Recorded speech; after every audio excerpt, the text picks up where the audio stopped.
So next up we have Jannie Dresser, who will be here to teach the great ballad tradition. Welcome, Jannie. Thank you, Susan. I want to give a shout out of thanks to Susan and the Ollie Berkeley staff and volunteers who keep this going. It's a great honor to work with them in classes that I've proposed. And so many of what I've heard today, so many of the descriptions of classes involve communication and connection.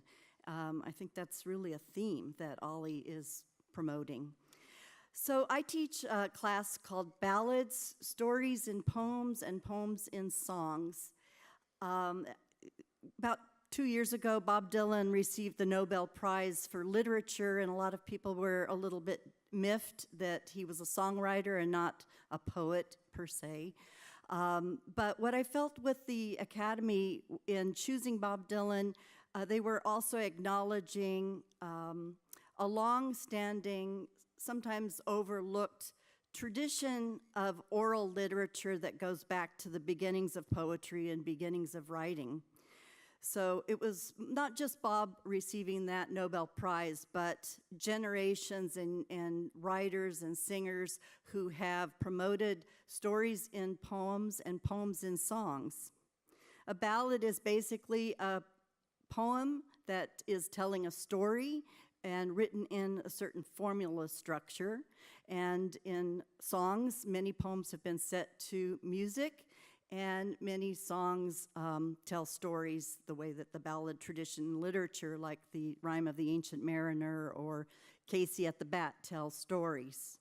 So this class is really going to trace the roots of ballad tradition to get an understanding of what's influenced what we know as popular song. We will go back to the Middle Ages and go through the broadside tradition when poems were sung to tell the news of the day between one village and another. I'll be looking at broken token songs, ghostly ballads where you have lovers speaking from the grave, shipwrecks, and men with big hammers.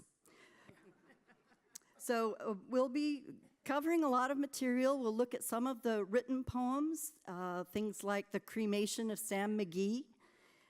We'll be looking at what happened in Appalachia, where you had collectors discovering songs that were in English language forms that were even older than the song form and stories that were being sung in England. They went back to Elizabethan tradition in Appalachia, and those were recovered by a great tradition of song collectors. So we'll look at that as well. And then we're going to bring it up to date with what happens when you have essentially an Anglo-Celtic tradition in America meeting African traditions and bursting out with ballads in blues form, things like Frankie and Johnny.